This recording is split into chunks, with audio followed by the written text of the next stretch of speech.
ईमानदारी का फल। बहुत समय पहले की बात है। एक छोटे से गांव में रामू नाम का एक गरीब किसान रहता था। रामू ईमानदार, मेहनती और नेक दिल इंसान था।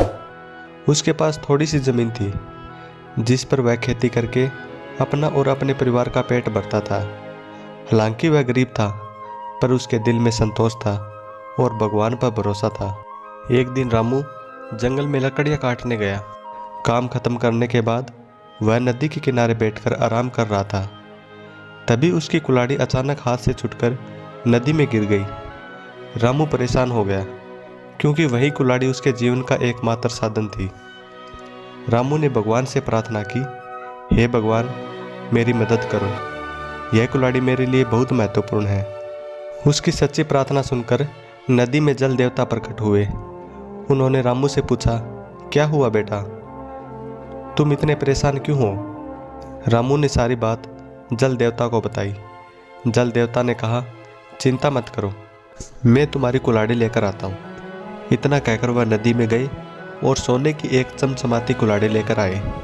उन्होंने रामू से पूछा, क्या यह तुम्हारी कुल्हाड़ी है?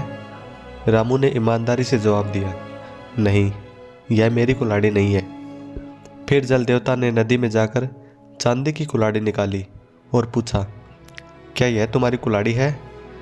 रामू ने फिर से ईमानदारी से कहा, नहीं, यह भी मेरी कुल्हाड़ी नहीं है। आखिर में जल देवता ने उसकी लोहे की पुरानी कुल्हाड़ी निकाल कर दी और पूछा, क्या यह तुम्हारी कुल्हाड़ी है? रामू की आंखों में खुशी के आंसू आ गए।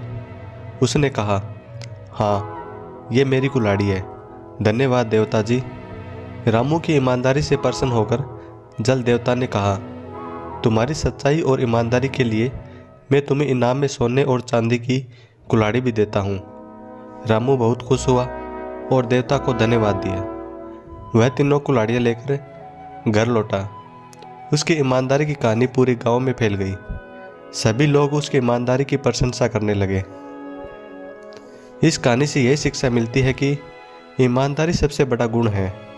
जो लोग ईमानदारी और सच्चाई का पालन करते हैं, उन्हें जीवन में अवश्य ही सफलता और सम्मान मिलता है।